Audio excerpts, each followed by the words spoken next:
Traumas invisibilizados na sociedade. Esse é um assunto de interesse público, é um assunto de saúde pública, porque impacta na nossa saúde mental, impacta na nossa saúde física, impacta as famílias, impacta as empresas, impacta a sociedade como um todo. E o trauma mais difícil de tratar é justamente o trauma invisível, ou aqueles que nós já naturalizamos. E a nossa infância está cheia desses traumas, desses eventos traumáticos, que geram traumatização. E o que é trauma? Para quem ainda tem alguma visão um pouco não tão precisa, um pouco... trauma é ainda pouco discutido, então ainda tem muito mito em relação a isso. Muitas pessoas costumam achar que o trauma é só aquilo que acontece com eventos muito...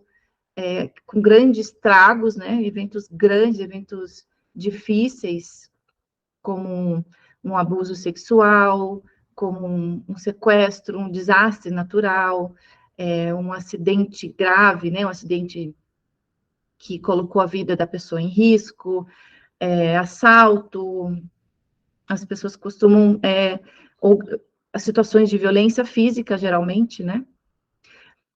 E eu gostaria de trazer para vocês ampliar a visão de vocês para falar desse trauma, dos traumas que são invisíveis. Por que eles são invisíveis? Uma, porque eles são naturalizados na sociedade, né?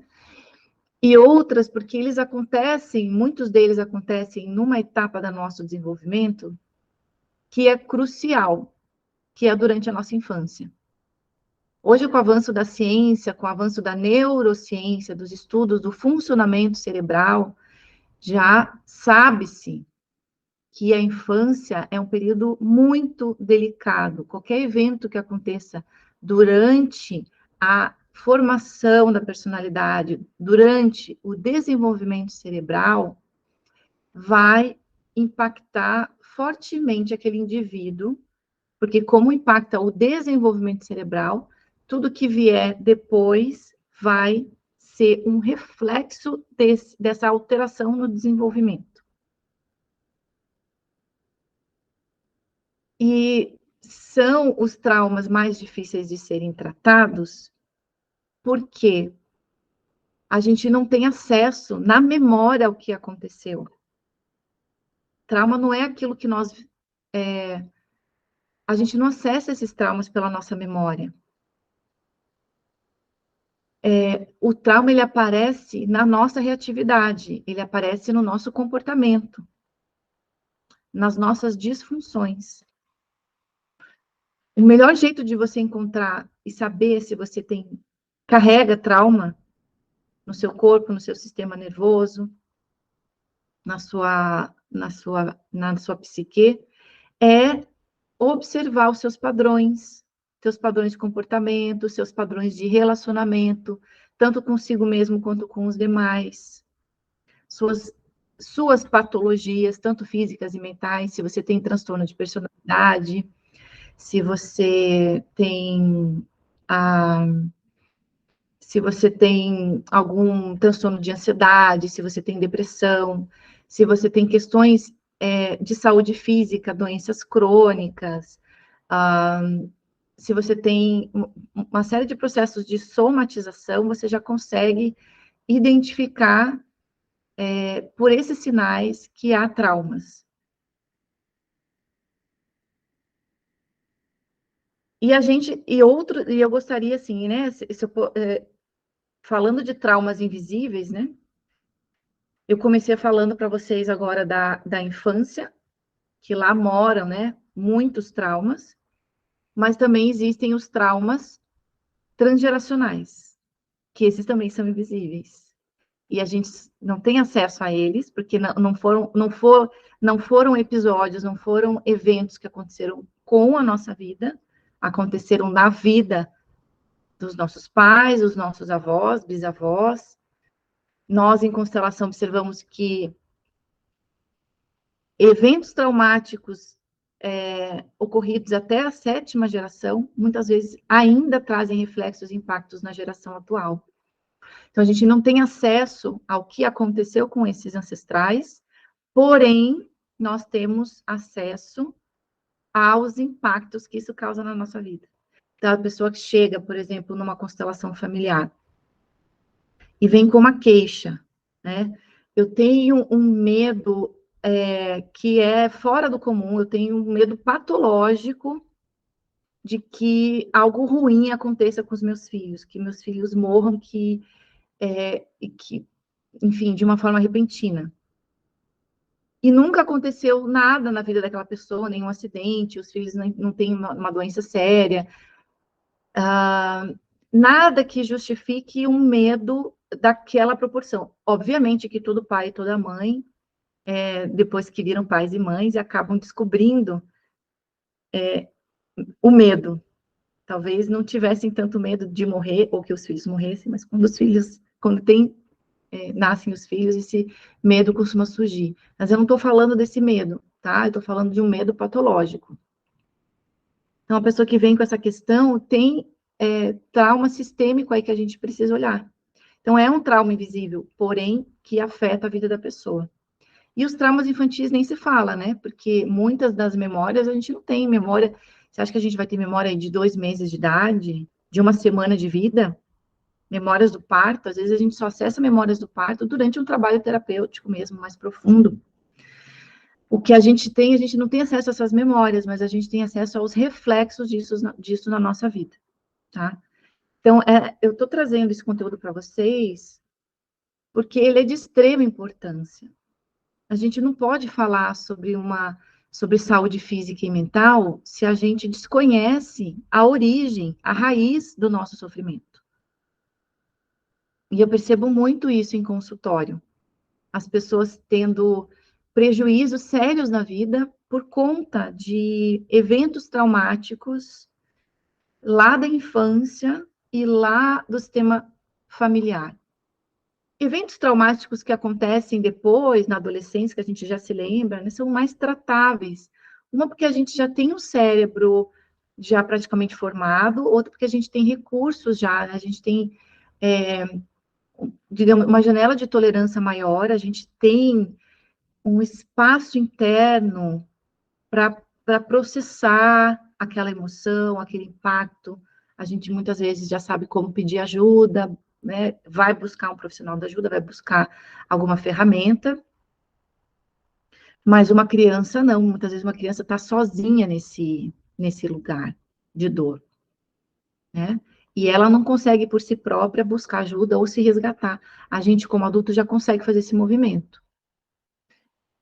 Então, os traumas de infância são vários, né? E todo mundo fala, mas violência física, né? E assim, as pessoas costumam, inclusive, relativizar os impactos da própria violência física. Meu pai me batia, ou meu pai batia na minha mãe, mas assim, a pessoa relativiza os efeitos da violência. Mas eu sobrevivi, eu estou vivo. E as pessoas normalizam e relativizam o trauma vindo de violência física. Se eles fazem isso com a violência física, imagine com a violência mais invisível, que é a psicológica. E existe já, né, estudos por psicólogos, estudos científicos, né, com observação, com amostragem, enfim, né, estudos com método científico, observando que uma pessoa que passou por eventos traumáticos, eventos vindos de violência psicológica, trazem tantas sequelas, ou mais sequelas ainda, de quem passou por violência física ou sexual. Então, a violência psicológica é um desses traumas invisíveis. Violência física e sexual é mais socialmente aceito que é violência mesmo, que gera impacto, fica mais fácil até de identificar e tratar. Agora, quando a violência psicológica, as pessoas falam que não, é mimimi, isso não aconteceu, não é nada disso, né? E são várias violências psicológicas. Eu publiquei recentemente um artigo no Personare falando sobre as principais violências psicológicas. na infância. E eu posso citar algumas aqui para vocês. A violência psicológica, quando você critica em excesso o filho, né? Xinga, é o famoso bullying, né? A gente fala que o bullying na escola, ele é só um reflexo do bullying em casa. Então, são crianças que às vezes são ridicularizadas por sentir o que sentem, por fazer o que fazem, são criticadas e ridicularizadas, humilhadas por cometer erros. São crianças, outra violência comum é a invalidação, o gaslighting, ou seja, a criança, ela tem uma reação, ela tem uma emoção e o adulto inviabiliza, ou invalida, ou menospreza. Ah, isso não é nada, isso não é para tanto, você está exagerando, não é bem assim, eu não disse isso, eu não quis dizer aquilo, foi coisa da sua cabeça. Então, isso traz impactos profundos na autopercepção, na percepção do outro, na autoestima, em acreditar, em validar, em reconhecer as próprias necessidades e limites, né? Outro tipo de violência psicológica bem comum é quando a própria negligência, né? A negligência emocional, por exemplo, ignorar, não é só aquilo que é feito com a criança, mas é aquilo que não é feito. Muita gente fala que o trauma é só se eu fizer algum tipo de violência psicológica, né? Mas você não fazer algo, ou seja, não atender a necessidade da criança, já gera traumatização. Por exemplo, eu posso te causar trauma batendo em você, né? Eu posso, ou xingando você, mas eu posso gerar um trauma não atendendo às suas necessidades. Por exemplo, não te dando água para você beber, não te dando um abraço, um acolhimento quando você está chorando, está com descontrole, com o seu sistema nervoso todo ativado, com descontrole emocional fortíssimo. A criança não sabe se regular sozinha emocionalmente. Então, precisa de um adulto fazendo essa corregulação emocional, ajudando essa criança a voltar para o estado de normalidade, de calma. Se não tem esse adulto, a criança se vê abandonada naquele estado emocional que ela não dá conta de processar. Então, isso também, né, essa negligência emocional, de deixar a criança enfrentando uma questão que ela não dá conta, ela não tem estrutura psíquica para processar, ou seja, ela precisa da corregulação emocional de um adulto, e se esse adulto não está lá, menospreza, né? Ou, né, faz tratamento de silêncio, você está se comportando mal, então eu vou te deixar aí sozinho no quarto, trancado, ou eu vou ignorar você até você fazer aquilo que eu quero. Então, o tratamento de silêncio é uma violência, né? A chantagem. Se você não comer tudo, eu não vou te dar sobremesa. Se você não fizer tal coisa, não tem passeio. Então, essa manipulação, ou seja, você vai deixar de fazer aquilo que você quer para atender aquilo que eu quero. Esse tipo de manipulação e tipo de chantagem também é uma violência psicológica que é super normalizada, os pais acabam fazendo e, né, achando que estão fazendo.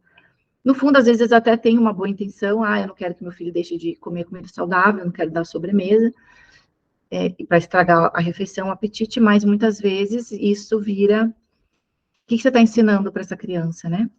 Esse tipo de comportamento. Então, você pode traumatizar pelaquilo que você faz e pelaquilo que você não faz. Você não olhar a criança nas suas necessidades, né? A criança está precisando de conexão, está precisando de um olhar, está precisando ser ouvida. E você fala, não tenho tempo, deixa para depois, não escuta, a criança não tem que querer, não escuta a opinião da criança, invalida as percepções dela, os sentimentos dela. Então, ela vai crescer aprendendo que ela não é importante, que o que ela sente não é importante. O que o outro pensa sobre mim, o que o outro acha que é melhor para mim é mais importante do que aquilo que eu sinto no meu corpo que é importante para mim. E aí está o berço, né? Porque a infância, ela é o território, né? o piso que a gente vai caminhar ao longo da nossa vida adulta. Ali estão formando estruturas super importantes de identidade, de relação com o outro e relação com o mundo.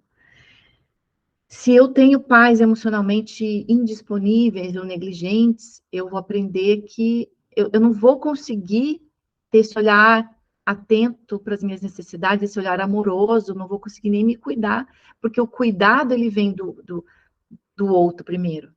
Então, se a minha mãe não me cuida das minhas necessidades, esse adulto vai ter dificuldade para se cuidar quando adulto, né? Quando mais velho. Vai ter dificuldade para reconhecer as próprias emoções, e daí, se você não consegue reconhecer as próprias emoções, ou até reconhece, mas inviabiliza, fala, não é para tanto, eu não deveria estar me sentindo assim, isso que eu estou sentindo errado, eu devo me basear, eu devo me pautar pela bússola do outro, pelo que o outro acha que é correto e bom para mim. Daí isso é um prato cheio, né, para um adulto que vai se envolver em relações abusivas, que vai se ficar enredado em relações de trabalho também tóxicas e abusivas, vai ser uma pessoa com muita insegurança, não saber se nutrir depois, né, porque não vai saber reconhecer as próprias emoções, consequentemente não vai reconhecer as próprias necessidades, e não reconhecendo as próprias necessidades, não vai conseguir se orientar na direção das próprias necessidades. Ou seja, satisfazer as próprias necessidades. E vai ficar sempre buscando isso aonde? No outro, nas relações, no trabalho, externo, vai buscar sempre dependendo do outro, né? Situações também, o que eu posso mais mencionar para vocês, né? De traumas invisibilizados na infância. Tem até um post que eu coloquei, um carrossel no Instagram falando sobre isso. Eu citei, por exemplo, né, filhos de pais alcoólatras ou pais viciados em substância. São pessoas que logo perceberam que esses pais, obviamente, não tinham condição de satisfazer, de atender as necessidades da criança, às vezes não, até física, até necessidades materiais, até de alguma forma supria, mas e as necessidades emocionais? E a presença de qualidade, muitas vezes presenciando violência. Então, presenciar violência em casa, não precisa só sofrer violência, presenciar violência já é traumatizante. Ter pais com alguma condição de adição é trauma, e gera uma série de impactos no desenvolvimento da personalidade, pode gerar transtornos de personalidade, uma série de doenças mentais também e físicas, não só o vício, né? Ter algum parente, né, alguém próximo, irmão, pai, mãe, com alguma questão de doença mental ou de transtorno de personalidade, porque isso muda toda a dinâmica da família, assim como, por exemplo, o alcoolismo, não é só o alcoólatra que sofre, obviamente, né? Todos do tecido familiar adoecem junto de maneiras diferentes. Porque a gente tem que pensar sistemicamente. A família é um sistema, a família é um organismo. E esse organismo é feito de vários membros, várias partes. Se uma parte está adoecida, o sistema todo adoece. Porque são relações interdependentes. Pense você, o teu corpo, o teu organismo, teu corpo físico. Se você tem um rim que não está funcionando bem, um rim que está doente, obviamente que esse mau funcionamento do rim vai impactar globalmente todo o seu sistema físico, biológico, vai impactar o funcionamento dos outros órgãos, né? Porque tudo no nosso corpo tem a sua função, todo o nosso sistema, todos os nossos órgãos são interdependentes entre si.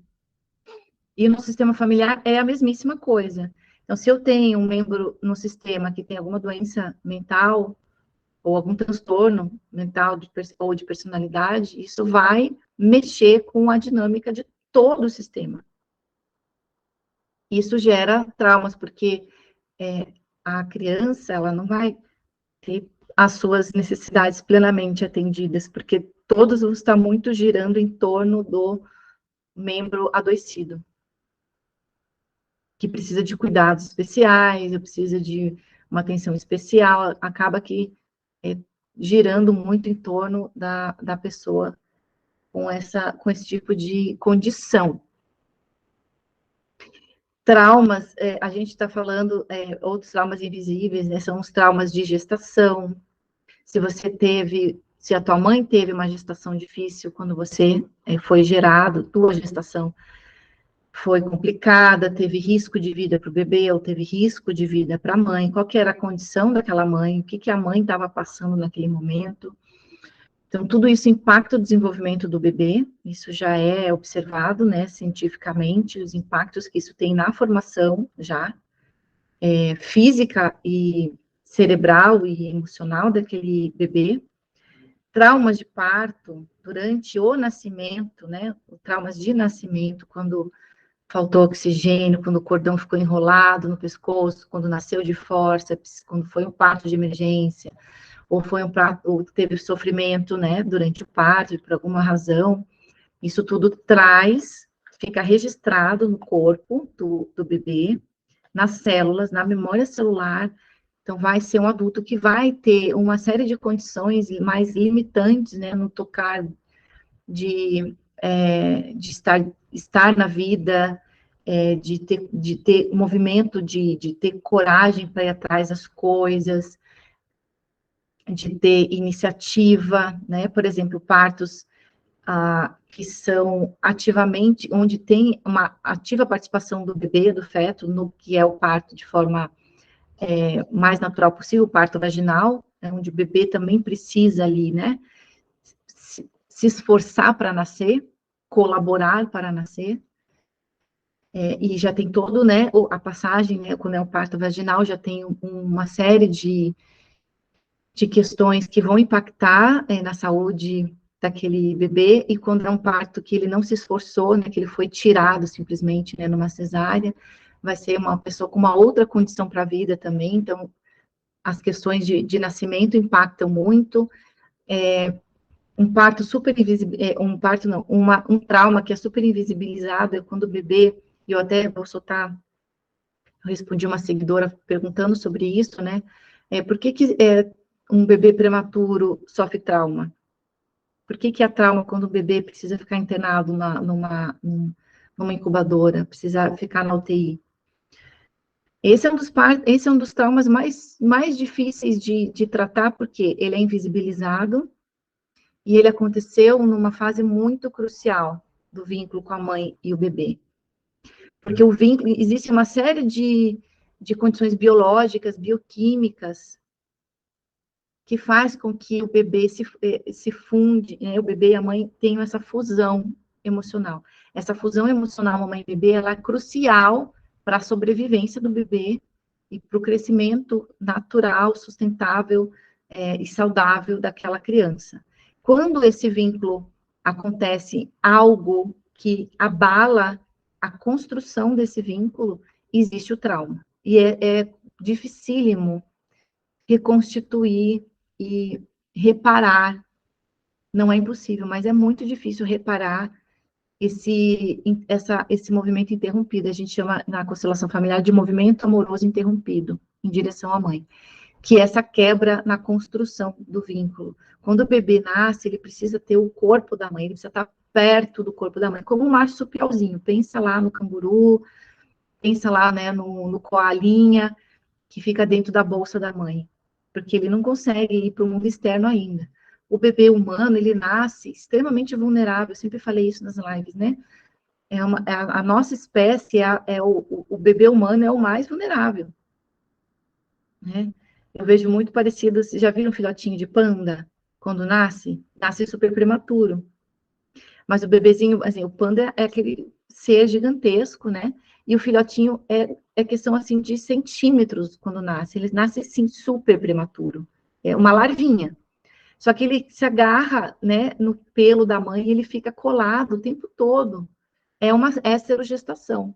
E existe essa teoria também para os seres humanos, né, da esterogestação, que, na verdade, os 3 primeiros meses depois da saída do útero, que seria do 9º mês do bebê até o 12º mês, Esses 3 meses seriam, que fala da teoria da esterogestação, que é uma fase crucial, onde o bebê precisa estar na sua condição marsupialzinho, ou seja, colado com o corpo da mãe, tomando o leite da mãe, sendo sustentado, olho no olho, pele com pele, para fortalecer a conexão e o vínculo que vai garantir a sobrevivência da espécie.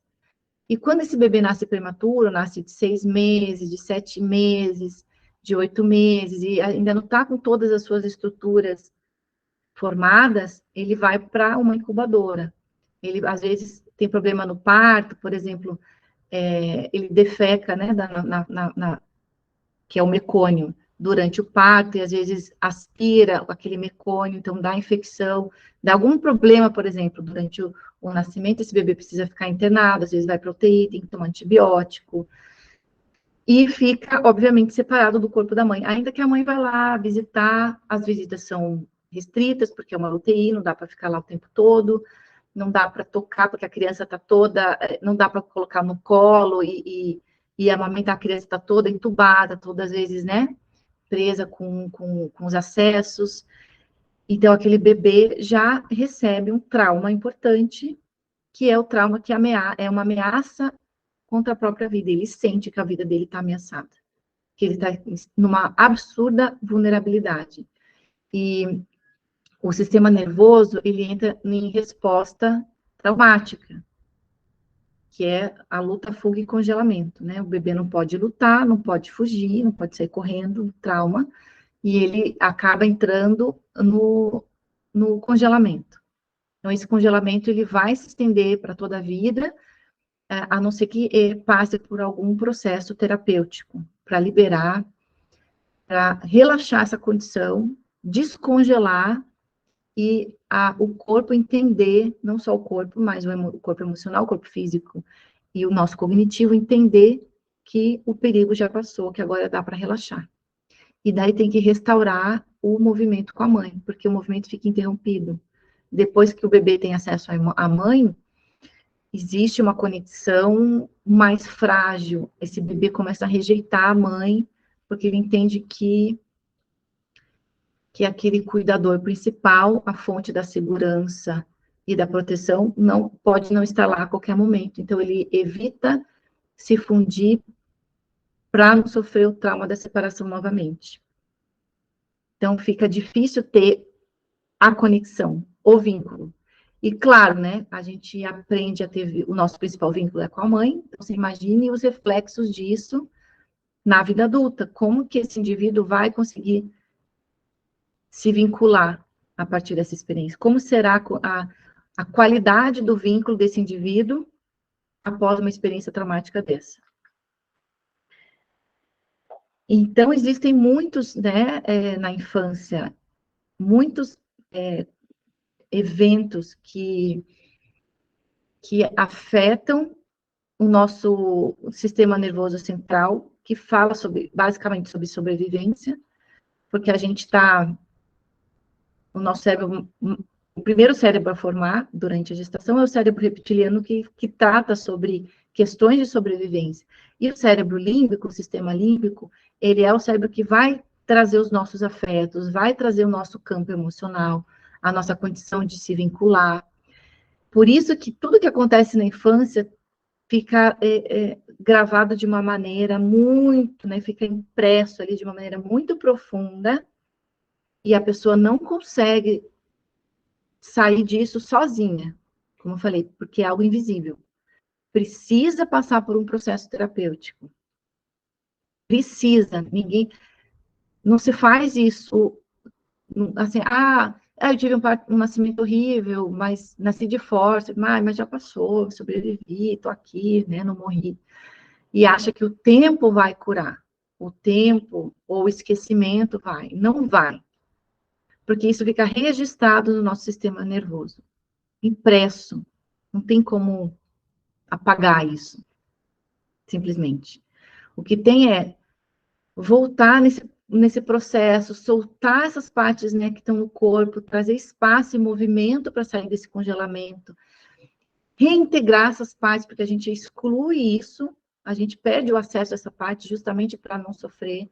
Então, é trazer, reintegrar essas partes doloridas, que foi o medo, o pânico, o desespero, a tristeza, né, o desamparo.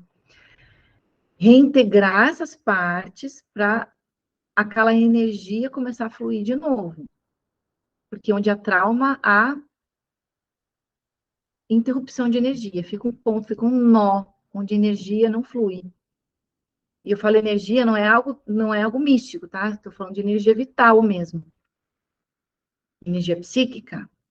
Fica tudo paralisado mesmo. Por isso que a gente tem, às vezes, dificuldade de ir para a vida, de ter as nossas relações, de ter o nosso sucesso profissional, de ter a prosperidade, de ter êxito, né, nas nossas relações, nos nossos vínculos, na nossa relação de parentalidade, né, isso se reflete em todos os âmbitos da vida.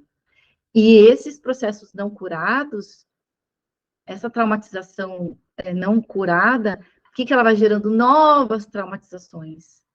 Porque uma pessoa, por exemplo, que tem medo de se vincular, ela vai procurar relacionamentos também que vão reproduzir de alguma forma aquela primeira experiência. Então, ela vai repetindo experiências que vão acordando aquelas células dormidas de dor, que vão reproduzindo, que é como é uma busca inconsciente para tentar solucionar aquilo que lá atrás não foi solucionado. Então, o que acontece é que raramente há um trauma isolado na infância e ficou lá atrás. A grande questão é que esse trauma, ele fica, na nossa experiência adulta, a gente vai trazendo outras experiências similares ou parecidas, reproduzindo o trauma original, e isso vai retraumatizando a gente, o processo vai ficando cada vez mais crônico, e isso vai chegar até o ponto de cronificar e somatizar no nosso corpo, através de doenças, né? Doenças autoimunes, depressão, transtorno de ansiedade, problemas nas nossas estruturas, né? Coluna, as nossas alergias, processos que vão trazer já um maior prejuízo, que é o funcionamento do nosso corpo. Então, precisa trabalhar de forma integrada, né, o processo terapêutico para lidar com o trauma. Ele precisa ser integrado, ele não pode só ficar no nível mental, embora sim é importante trazer o nível mental cognitivo para o processo terapêutico, para o cliente entender quais são os padrões disfuncionais da minha família, do meu sistema familiar, quais são os meus padrões disfuncionais, ou respostas adaptativas que eu tive para sobreviver àqueles traumas. Eu preciso entender como é que eu funciono. Isso é a autoobservação, o autoconhecimento, a gente também faz pela parte cognitiva. Mas não adianta fazer só terapias verbais, terapias cognitivas pela fala, porque ela não vai trazer liberação, integração e mudança de comportamento, mudança nas atitudes, nos padrões, tá? Não vai trazer. Precisa integrar. Porque às vezes a pessoa sabe, eu sei quais são os meus padrões, a pessoa faz 10 anos de terapia, eu sei quais são os meus padrões disfuncionais, eu sei onde eu tenho os meus bloqueios, mas a pessoa não consegue partir para ação, não consegue fazer algo, se arriscar a fazer algo diferente. Por exemplo, se a pessoa sofreu de negligência emocional na infância, ela vai ter uma espécie de... Ela vai ter provavelmente um apego evitativo. Ou seja, ela vai querer o vínculo, ela vai querer buscar o outro, ela vai querer se vincular numa relação amorosa, ou com filhos, ou filhos, amigos, mas ela não vai conseguir completar esse movimento, ela vai evitar. Por quê? Porque aquilo lá no passado trouxe dor. Então, ela vai se sentir sozinha, extremamente sozinha, vai querer o outro, mas ao mesmo tempo, quando existe uma oportunidade de se vincular, de se socializar, ou de se vulnerabilizar perante o outro, a pessoa se retrai e ela se isola, se afasta. Então, a pessoa até pode saber, eu sofri negligência emocional na infância, já entendi. Eu sei que meu padrão de apego é um padrão evitativo, já entendi como eu funciono, mas eu não consigo fazer diferente. Por quê? Porque a pessoa ficou nesse campo aqui, no campo mental. Tem que trazer para a experiência, tem que trabalhar, integrar nessa experiência do processo de cura o corpo e as emoções.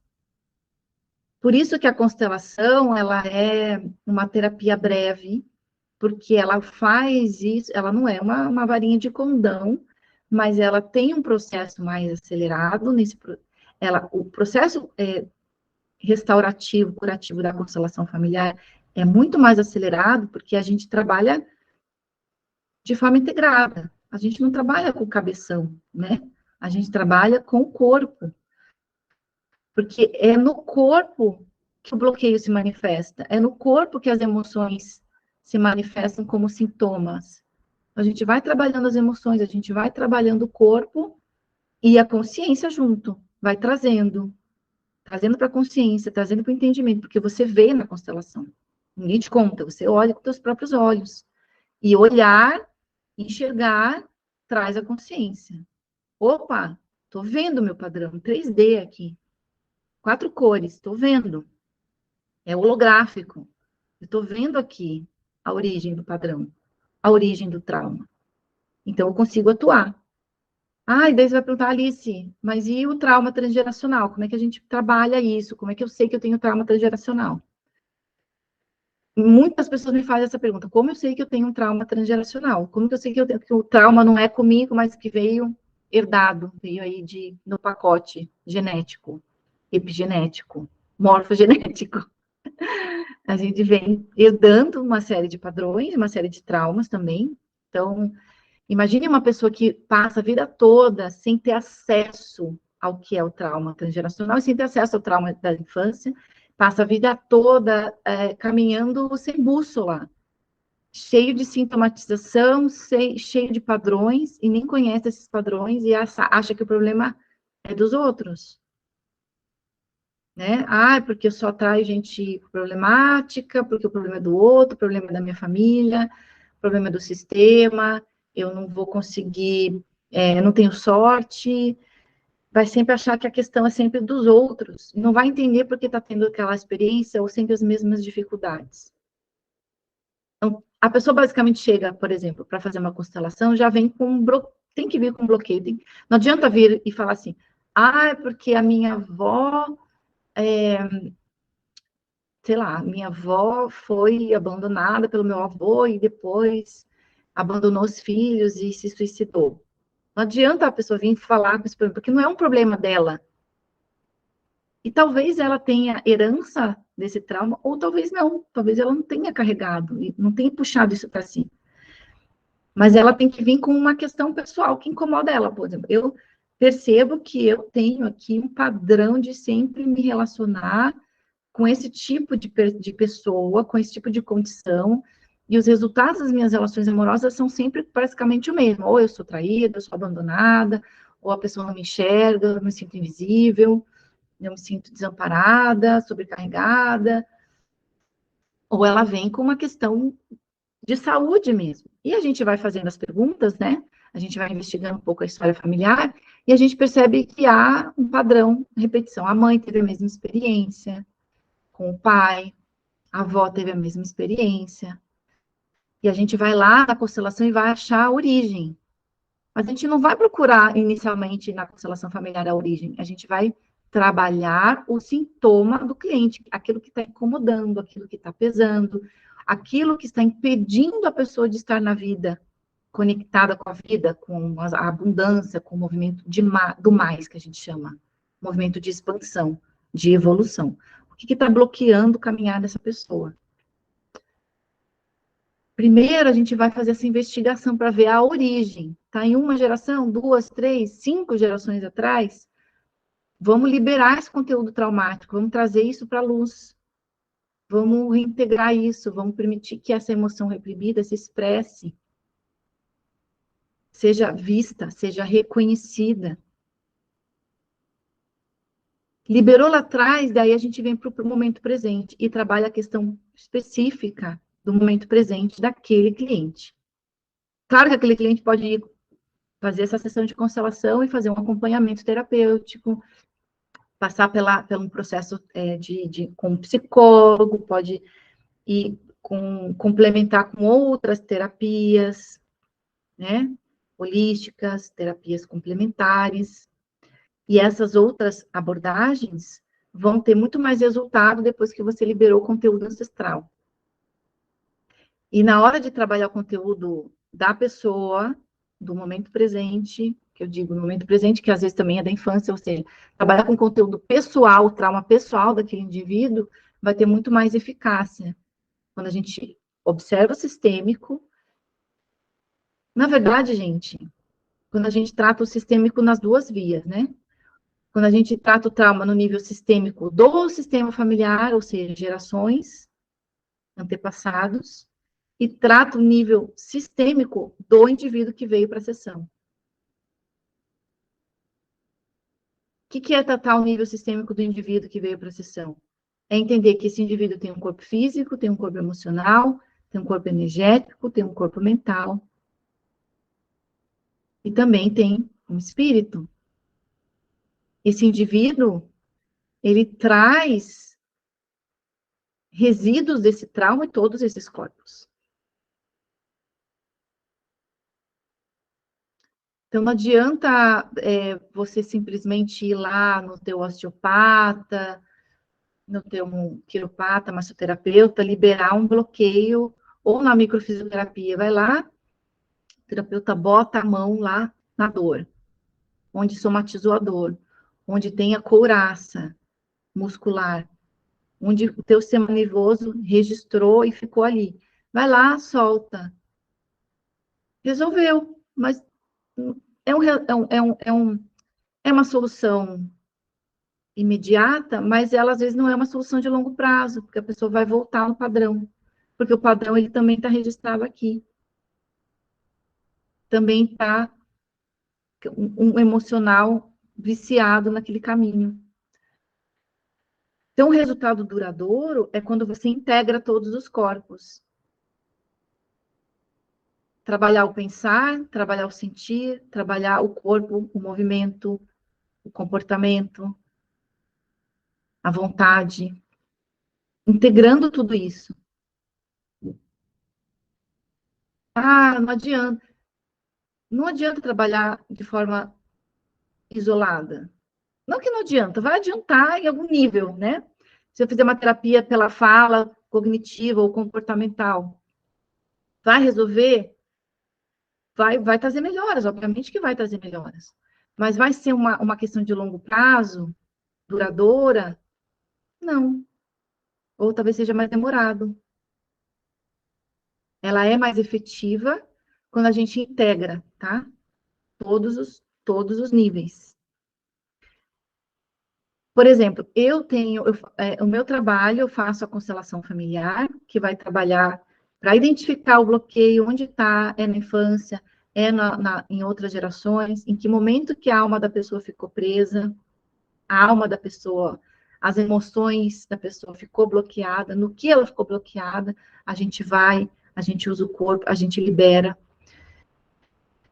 Mas às vezes a pessoa ela precisa passar por um acompanhamento para conseguir trazer isso de forma duradoura para a prática. A pessoa veio muitos anos num condicionamento. Por exemplo, uma pessoa que vem de um condicionamento, por exemplo, de codependência. Que veio lá porque tinha um pai com alguma questão com vício, ou com alguma questão mental, ou a mãe sofrendo muito, violência, relacionamento abusivo. A pessoa foi lá e desenvolveu a codependência emocional. Imagine a pessoa passa 30, 40, 50 anos num comportamento rígido de perfeccionismo, ou de ansiedade, ou de codependência. A constelação, ela vai deflagrar um processo para entender. Ah, então por isso que eu sou perfeccionista, por isso que eu sou ansiosa, por isso que eu sou codependente. Então, aqui está a origem. Então, a constelação, ela vai deflagrar um processo de cura. A pessoa vai se tornando mais consciente, ela vai observando os padrões, ela vai ajustando internamente as emoções dela, internamente a postura. Quando ela se ajustar, ela tem um movimento interno, ela vai conseguir transbordar para um movimento externo, ou seja, se reposicionar no seu sistema familiar e nas suas relações mais próximas perante a vida, ela vai ter uma nova postura, um novo posicionamento. Agora, meu lugar é esse. Porém, existem os sabotadores, os padrões antigos. Às vezes, se a pessoa não está se auto-observando, ela volta para o padrão antigo. Ela se perde no processo.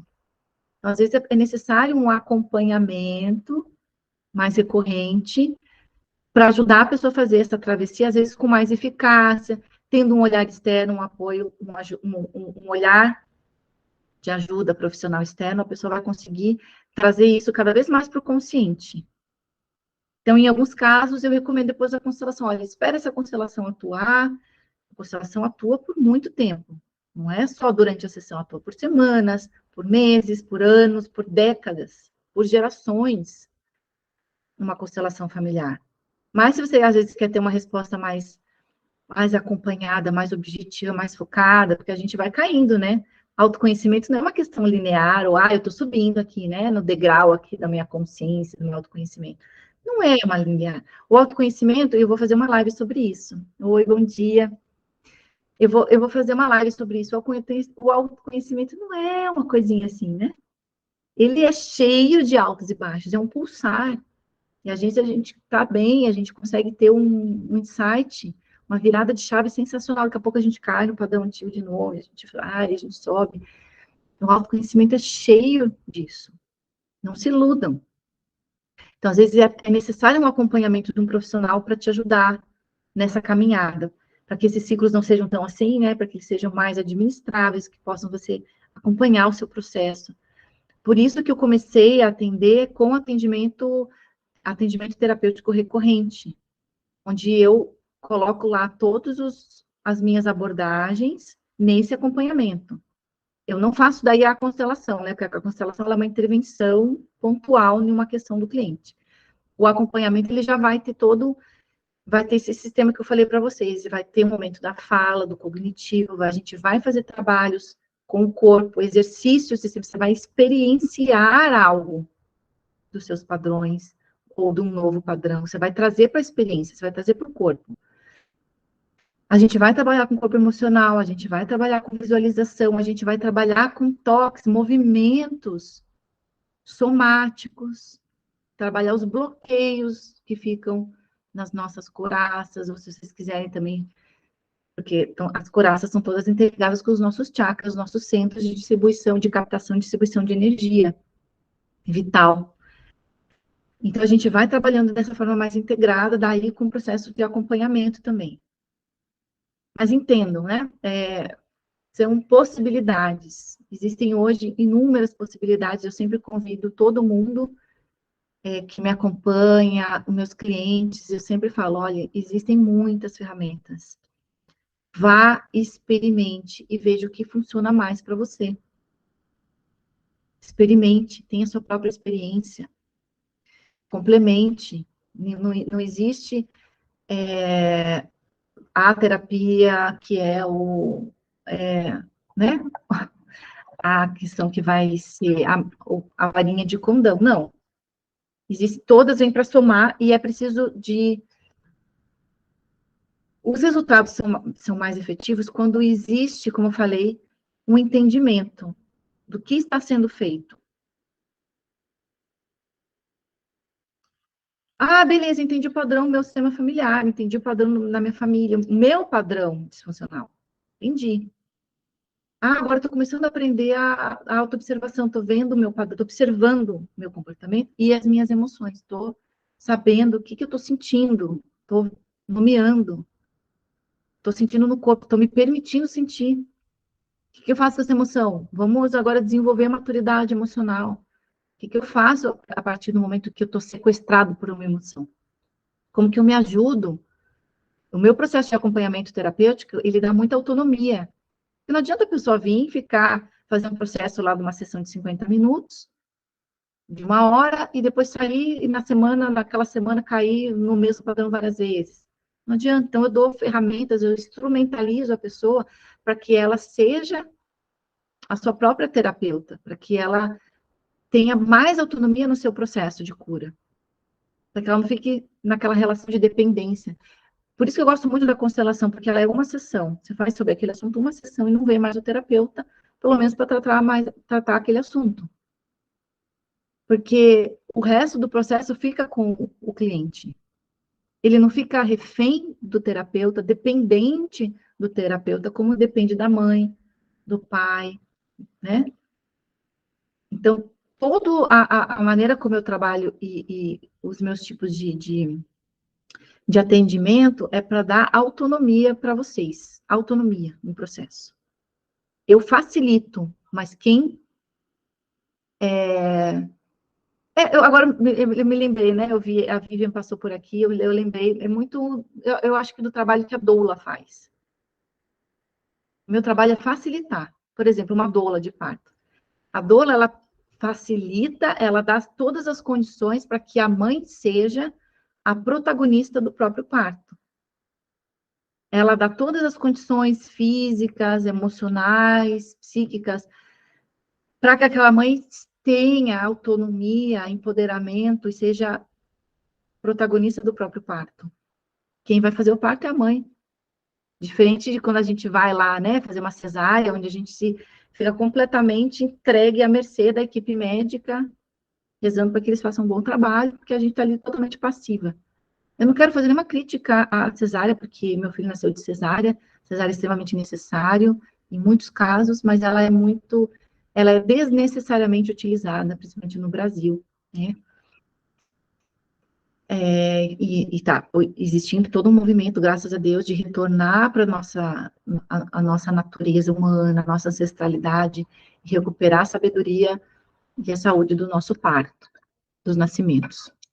Mas eu acho que o bom processo terapêutico, o bom terapeuta, ele precisa estimular a autonomia dos seus pacientes, precisa estimular a autonomia, para que a gente seja cada vez mais tenha o terapeuta como facilitador do processo, para não ter aquela relação de dependência. Tem gente que fica aí 10 anos fazendo terapia, com o mesmo terapeuta. 10 anos, gente. E você vai ver, a pessoa sabe exatamente tudo que acontece com ela, os porquês de onde ela veio, mas ela não consegue mudar, trazer para a ação. Às vezes ela sabe muito bem como fazer, como se curar. Ela sabe tudo, todas as teorias, sei exatamente o que eu tenho que fazer para me curar. Mas na hora de fazer, de se curar, ela esquece, ela não consegue pôr para ação. Ela busca o terapeuta, como é que eu faço mesmo? O que eu tenho que fazer aqui mesmo? Por isso que é essa relação de dependência. Eu acho que não é legal, eu acho que tem que cortar. É dar cada vez mais autonomia, tá? Então, esse é o meu convite que eu faço para vocês. Compartilhem esse vídeo.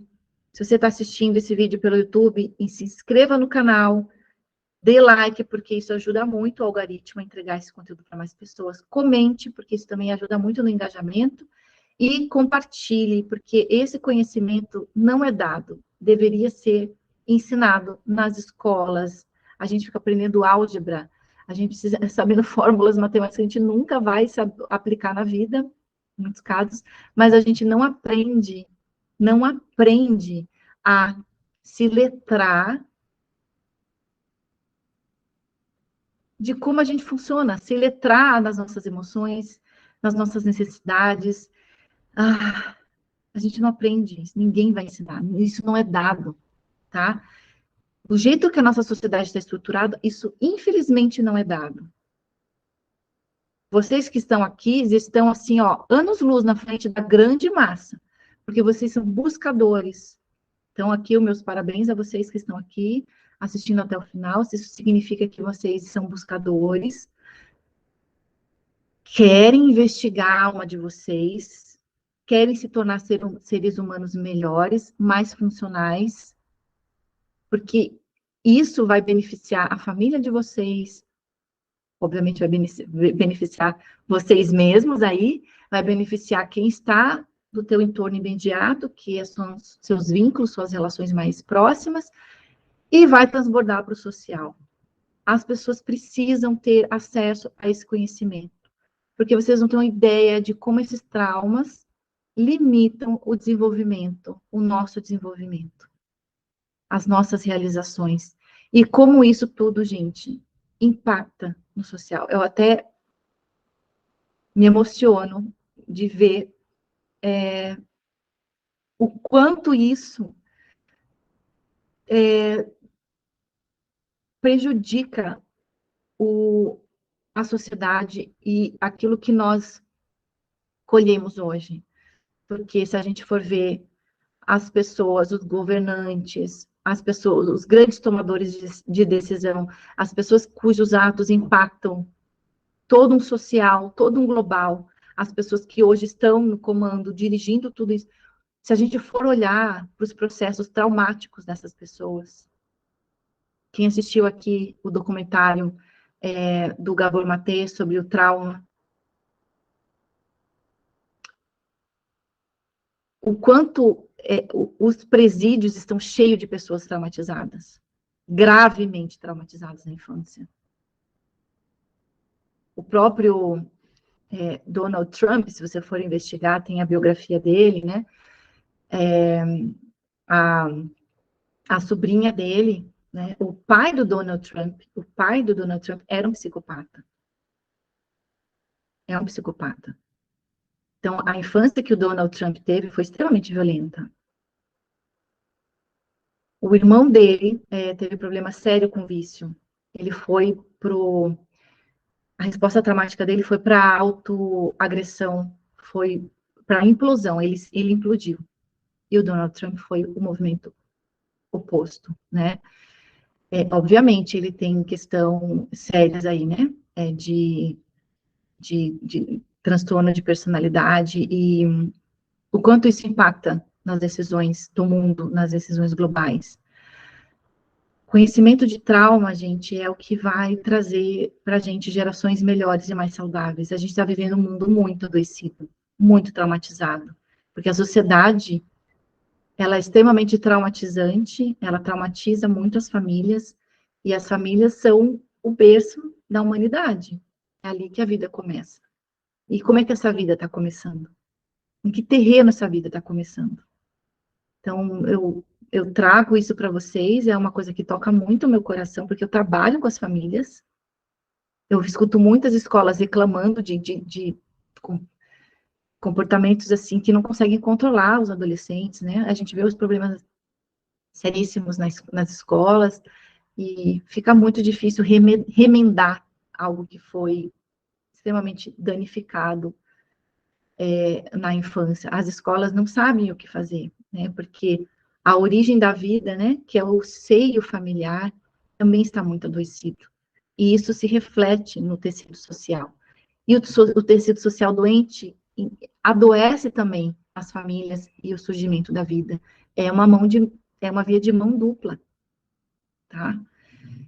Eu tenho muita convicção nesse trabalho que eu trago para vocês, assim, esse é um conteúdo que eu trago porque eu sei que nem todo mundo pode pagar por uma terapia, eu sei que às vezes é caro e inacessível para muitas pessoas, é por isso que existem muitas formas de vocês hoje se beneficiarem ou terem acesso a conteúdo. Basta vocês procurarem, tem o YouTube, tem o Instagram, meu site tem vários conteúdos, tem pessoas maravilhosas também, com muitos conteúdos bons e com ferramentas práticas para vocês ir já colocando isso.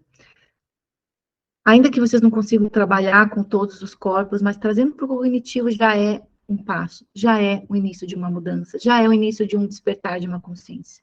Então, por isso que eu trago isso para vocês e ajudem a espalhar esse conteúdo. Eu agradeço muito para quem esteve aqui presente. E a gente se vê na próxima semana com conteúdo novo para vocês. Abraço. Tchau, tchau.